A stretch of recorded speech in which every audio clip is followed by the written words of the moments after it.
thank you for joining us today. My name is Leanna Jung, and I am the Executive Director for the Monsignor American Organization and Monsignor Dega Association.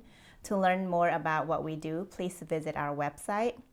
So today we're sitting here with some of our community health workers. So these are the individuals who's been there since the pandemic began, out there helping the vulnerable population. So we just want to sit with them and just ask some of the question of what they've been doing these past 18 months. So thank you for joining us this morning. I would like to ask you all, no one was paying you to do this job at the beginning. So what inspired you to work in your community, to help the vulnerable population in your community? Yes, hi everybody. My name is Sadiqa Ahmed. When the pandemic came, I was the chair of the International Advisory Committee, and I want to help my community, especially the international community.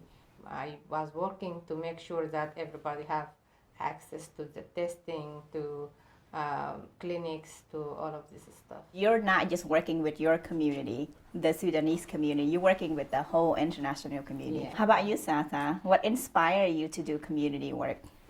Well, once again, I'm Sata Sadie Johnson. I'm from the Liberian community. Being a community worker, what inspired me is that I'm passionate about it. I want to see results in my community. My people need to know. I'm passionate about the work that I do. And I'm also ambassador. So being ambassador on the IAC, also, I needed to give information to my community to be informed, Yeah. especially with COVID. So that's really, really inspired me. Yeah, that's good. So Hatu, she is part community health worker, part civic engagement. So she does a little bit of both. So tell us about what inspired you to do your work, even though you're tackling like multiple jobs at the same time. So I'm Hatunia. I wanted to help my community. I wanted to be close to my roots, and because I have the bilingual capacity, so why not do it? I'm young, I have the time, and I have the energy. My name is Swim Seal. I'm a public health education.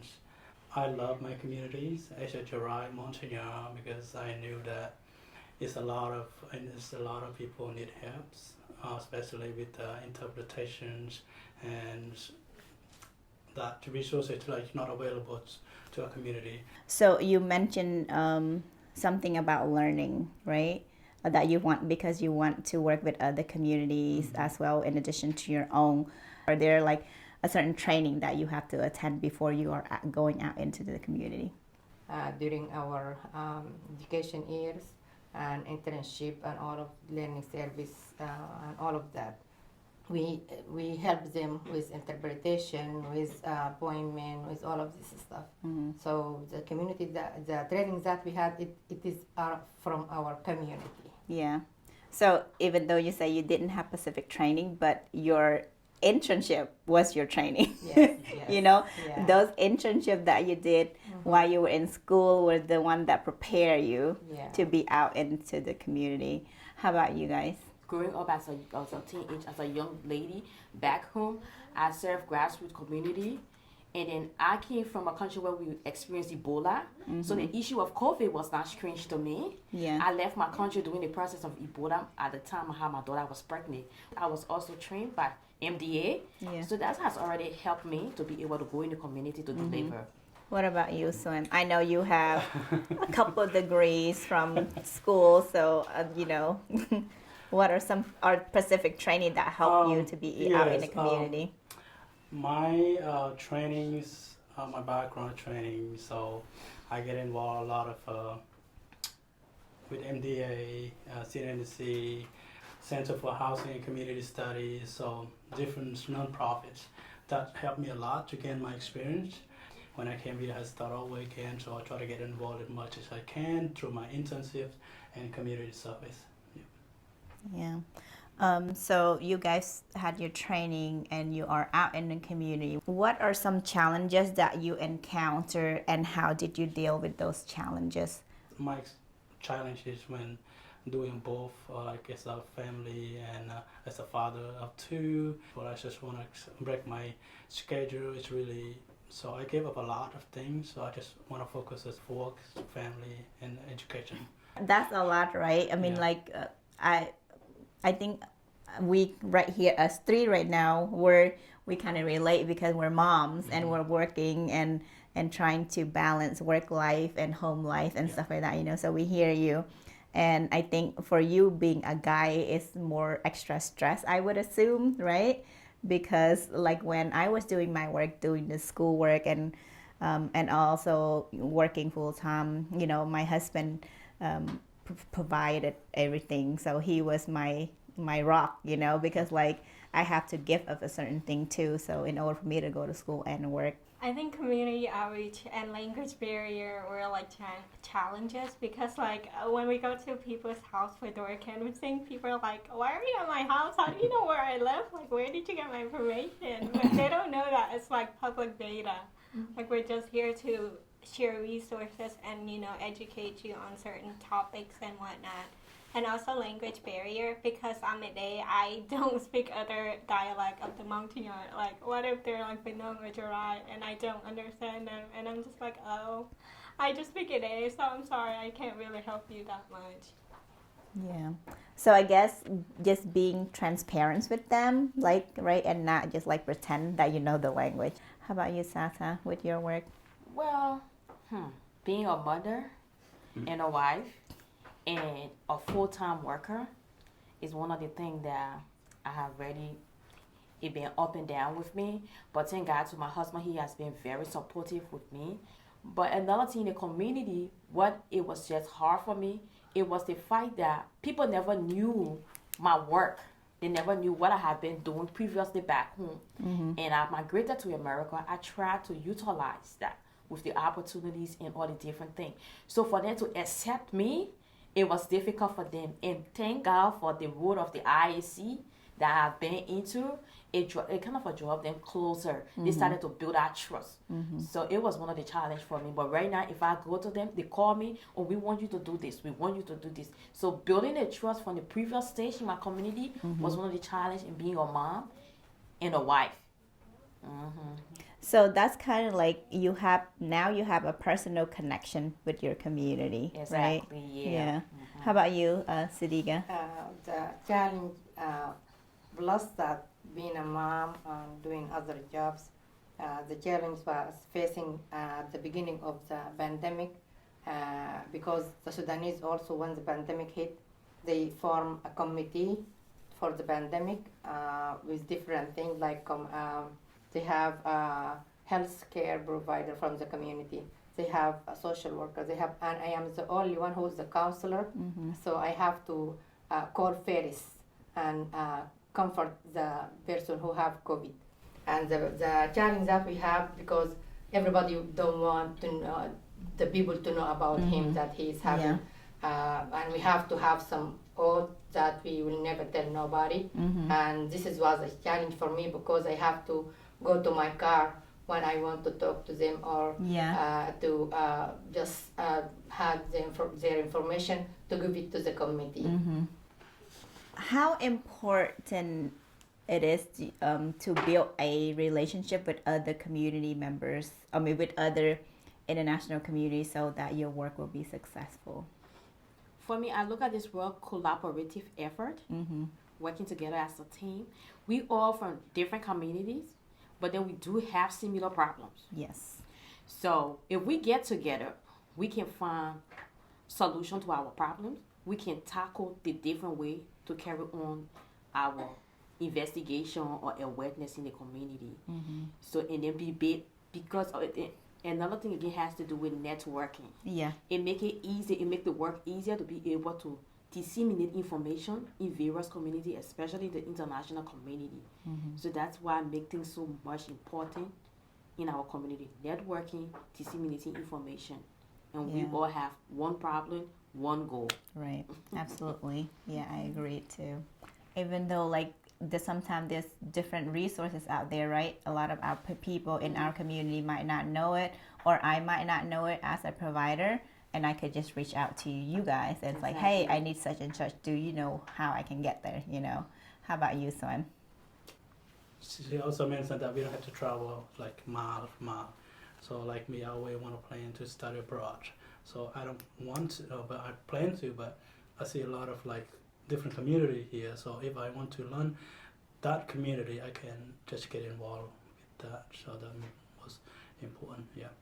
That's really interesting because sometimes we spend thousands of dollars to travel abroad, but like a certain city, well, like in our city, we have people from everywhere. We can always learn here first, and then when we want that other experience, that we can travel, right? We can learn from here first. So that's really great. Earlier, Hatu mentioned that going door canvassing from door to door is sometimes feels strange, right? People like, how do you know me? Where do you get my address and stuff like that, right? So, how has other community member responded to your outreach work in regard to COVID?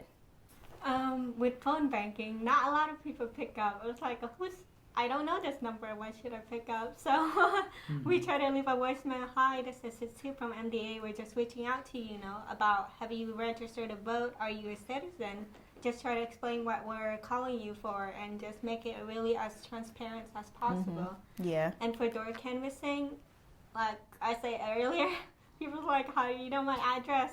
And then, people are not that aware that it's public data. Yeah. How about you, Sata? Well, within my community, sometimes people will consent.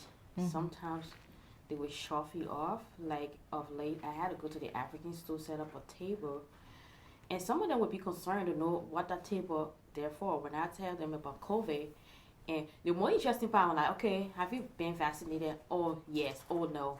But okay, you can get vaccinated. I can get you registered. People are trying to trust, and the community trying to for me, they trust me now. When they see me around, and they're trying to come up and okay, I've been vaccinated, but then I can refer people to you, and other people taking the initiative too to encourage people. Yeah. For me, I use every opportunity that my community gather. I just had the opportunity to talk to them and educate them about COVID and the vaccine. So I use every opportunity that we are gathering. We are gathering a lot.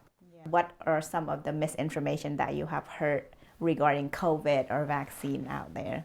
Yes, there is a lot of videos and a lot of people who call themselves as a doctor, and they have submitted videos through social media to the people saying that COVID is fake or political, and some of them they said is man-made. Yeah. And this is about COVID, a lot of things. Then about how to cure COVID. Yeah. Some of them they said you have just to read from the Quran or read from the Bible. Some people they have to do they drinking even unhealthy stuff to cure it. So using your personal story and to share facts information, right? Yes. Because of those misinformation. So Sata, what are some of the misinformation that you hear from your community?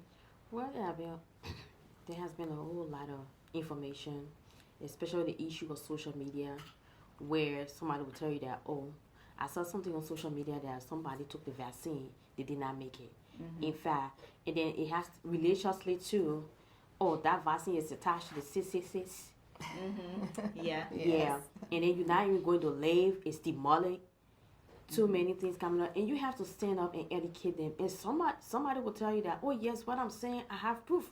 Read the book of Revelation. The end time is coming, and this is it. And what I would just tell them, I said, you know what? If you believe in God, God created people. I'm not a pastor, but God created people with knowledge. So He provided that idea for them to be able to invent vaccine so that we can be able to be vaccinated. So if you don't believe in God, and if you say that, you're still going to die if you don't take the vaccine. But those are some of the basic information that have been coming up, especially from the religious side. In my I see that Hatu is agreeing a lot with some of the stuff you're saying. So let's hear from you what your experience I've has heard been. all of that, Sada. Like, I hear from our community. People's like, oh, God is punishing you, for your sin. But this is not a religious thing. It's COVID. It's a pandemic, and it's affecting a lot of people. And people is like, just trusting God. I mean, God also gave us the wisdom to think for ourselves and believe in scientists, I mean, why not use it? And people think it's microchip. They're injecting microchip in you. Like, your phone tracks every movement you make. Like, why do they need microchips? Yeah. So, and I think like, misinformation hurt people, right? Because like we have a lot of older folk in the community who, who are not on social media, who are listening to you, right? For example, if let's say I'm this person and I come to a group of elders in the community and say, hey, don't take the vaccine because there's microchip on it, or, et cetera, et cetera. Of course, they're going to listen to me because they don't have access to reading the facts, reading from the CDC and all that kind of stuff, right? So definitely those misinformation hurt certain people. What about you, Swim? What I heard last week when I have family gathering, like 1/3 of them didn't get vaccinated because they believe that when you get vaccinated, so you're gonna die like a couple years from now. I knew that it's gonna be like more than 70%. So Vietnamese social media got fakes information about the COVID, so people believe that. So affects a lot of community. So, with I remember you mentioned earlier, like some people like go on YouTube and post a video and pretend to be a doctor, right? So anyone can go online nowadays and create a channel and pretend to be who they're not. So we talk about a lot today, from what inspired you to do works to vaccine and COVID and everything. The last couple of questions that I wanted to ask you guys before we wrap up was, you're not only you do the work out in your community, but you also have helper, right? How important it is to have a volunteer, and how to recruit volunteer or how to retain them, to keep them coming back to volunteering with you. We have like 6,000 Sudanese members here in Greenville, and I cannot like cover all of this by myself. So it is very important to have other people to help you volunteer, and also to educate themselves to be active in the community and to be the leader in the community. And it is hard to do all of this by yourself. What makes this important is that you will always need to have a representation of yourself, because being a community health worker, I cannot do it by myself. I need volunteers. I need to have people just in case I'm not available to be able to keep and share the word out there. So, and then keeping them there is the relationship. You have to have a very good human relationship to keep people around you. We all have our differences, but you always have to keep people. And then training as well. Wherever opportunities are, you'll be able to send these people, encourage them. Some people, they are very laid back type of person, and they're very complacent. Let me just use this word. Once they are doing something, they just feel comfortable. You have to let people out of their comfort zone. Tell them it's important. Those are the things that are really important in our community, that people can lead. It shouldn't be you. Right. Always, yes. It's a we, right? What about you, too? So as the saying goes, teamwork makes the dream work. So, and I'm just one person. I can't do everything by myself. I only speak Red A, so I need other dialect from our Montagnard community. So just building that connection and making it personal. Yeah, definitely. And this is also, like you say, building the root, right? It's a great opportunity for them to go back and learn. And this is a way for them to give back to their community as well. What about you, Swim? Invite people to our organizations, so we know them well. One day maybe we have a job offer, so we're gonna pick who the best candidate. So maybe one of the volunteers gonna be our, partner, our college or something like that. The last question I have is, share a successful story during the time you've been a community health worker or doing any other community outreach job. When I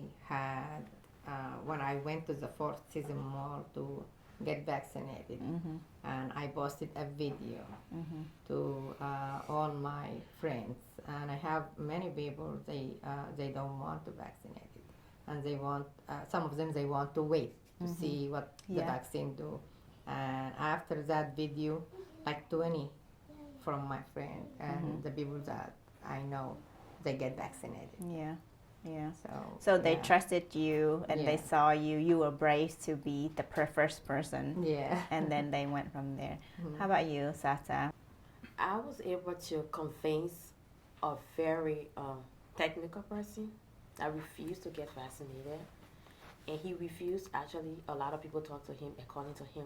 But when I talked to him, and then he was like, okay, I'm going to get my vaccine. And this person has a problem. He had a problem.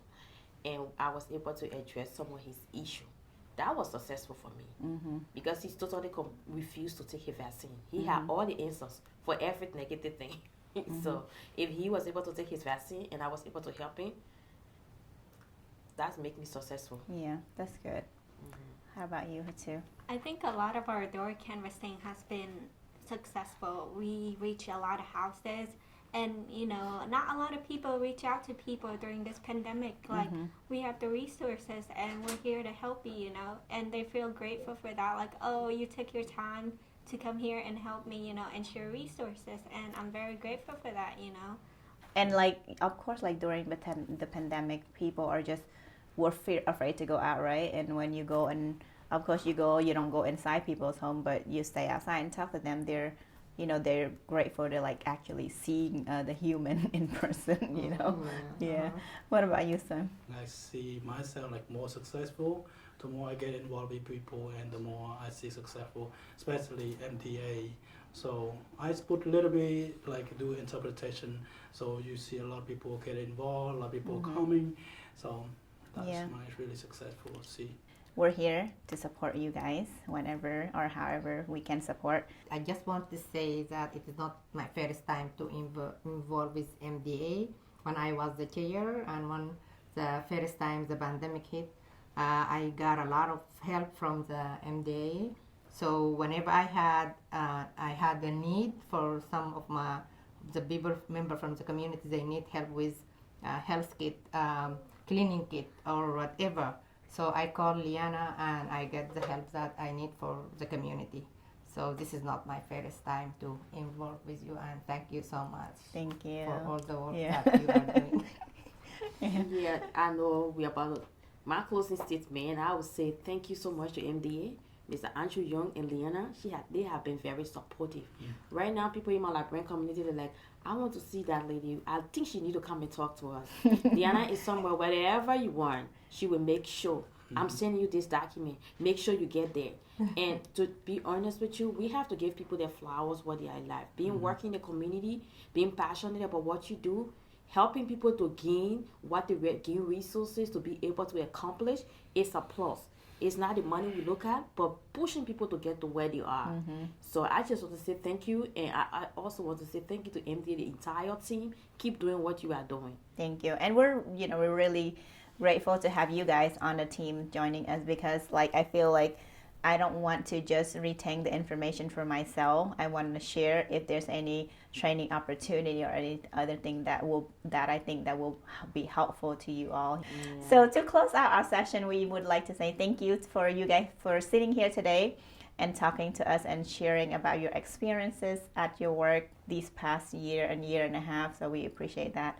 We would like to say thank you to everyone who's tuning in to watch this session. So feel free to reach out to us if you would like to volunteer and work with these wonderful people. Continue to follow us on our Facebook page and YouTube for the next session or the next topic that we're going to be talking about. Thank you.